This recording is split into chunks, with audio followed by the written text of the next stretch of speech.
分享了一个比较有趣的一个 case 哈，其实是相对于另外一个来讲，我们科照顾的其实是大部分是属于重症的病人。那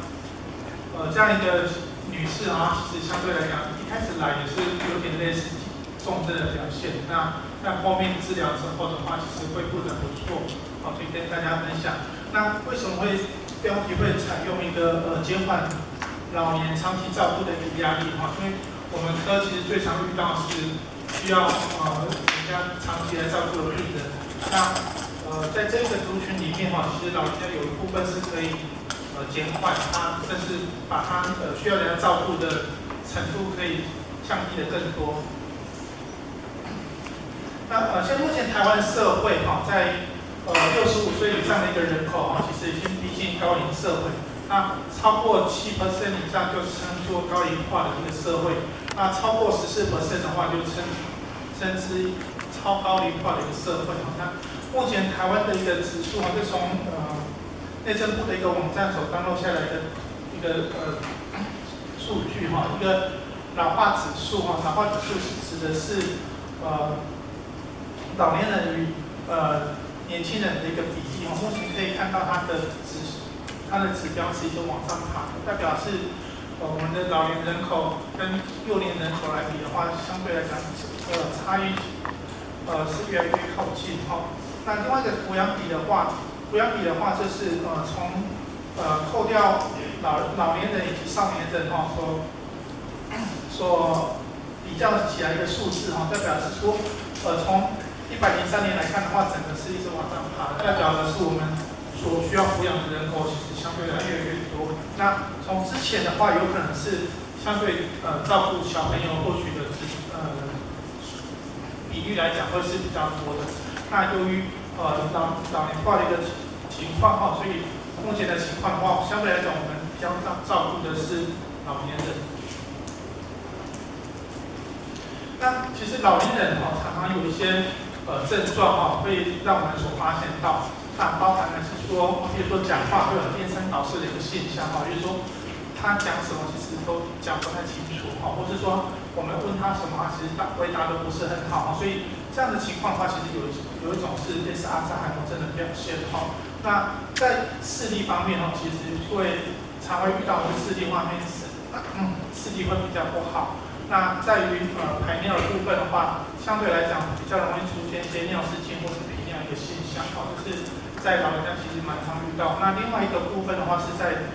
走路的部分，走路部分的话，老年人的步态有时候是相对来讲比较不稳定，是常容易跌倒。那甚至我们看到老人家在走路的时候是属于摇摇晃晃的，那甚至有的更需要管杖或是人家搀扶。那就这样的一个表现来看的话，那我们在神经外科医师看到这样的一个症状来描述的话，其实脑袋瓜第一个想到会是属于水脑症的一个现象哦。那水脑症它会有怎样的症状哦？最主要有三大方面哈，一个是智能智力的一个减退哦，就是说他在跟你沟通的时候，有时候奇怪，什么1个月之前跟你讲话都讲得还蛮好的，回答的都还蛮流畅的。那1个月之后，很奇怪的，讲话不是那么清楚，那瞬间就好像老了好几十岁的感觉。那第二个部分是属于步态的部分。那这样的一个老年人的话，他步态不稳，甚至没有办法走路，那动作会比较迟缓。那这样的变化相对来讲，对于长期来讲的话，如果说半年变到这样的情况，我们会认为他是老化。如果说他在2、3个月甚至1个月之内就变成这样的状况，要考虑的还是水脑的问题。那另外第3个部分的话是属于尿失禁。那水脑部分的话会造成你的尿失比较难去控制。就是说原本可以用走路很好的走到厕所去完成排尿一个很简单的一个动作。那当有水脑症的现象出来的时候，他会走路走不稳，然后走到一半，怎么小便出来了？所以这样的情况的话是水脑症的病人很常遇到一个情况我们再回来看一下老年人的症状跟水脑症人的症状看起来还蛮雷同的。那水脑症的话，其实我们在医学的影像检查来看的话，最主要看到是在脑里面的水变多了。那脑里面原本的组织，如果水变多的话，相对来讲会受到挤压，会造成一些症状。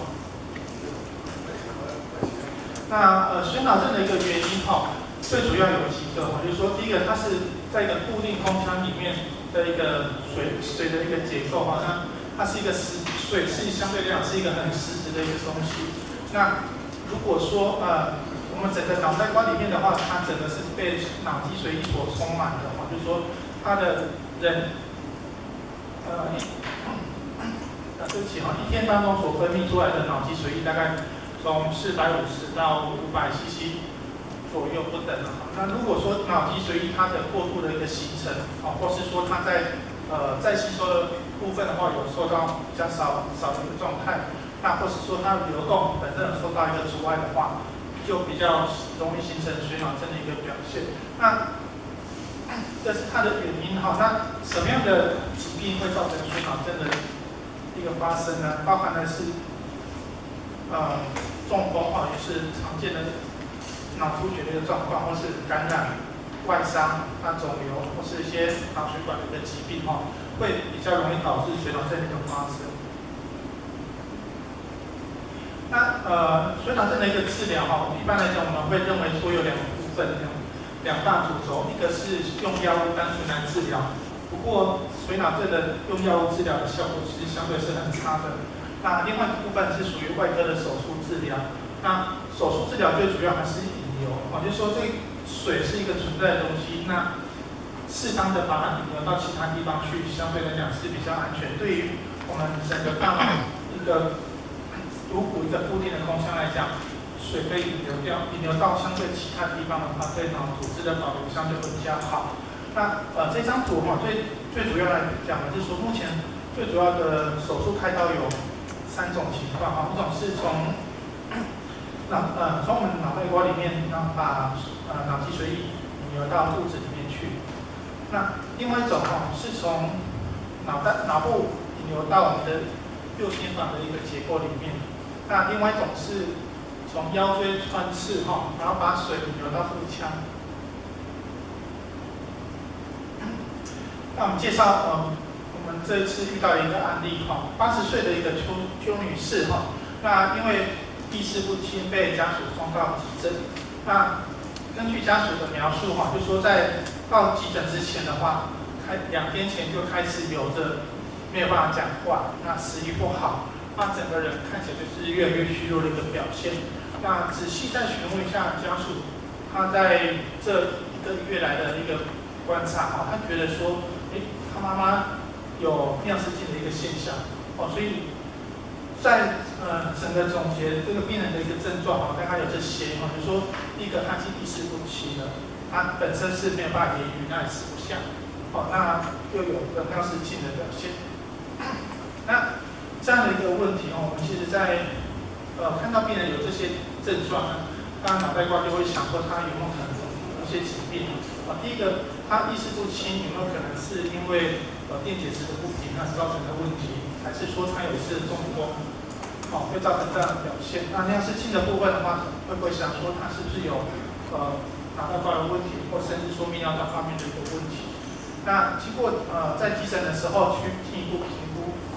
可以看到有几个表现那这是电脑断层的一个片子。那外面这一圈白色的，就是我们脑袋瓜所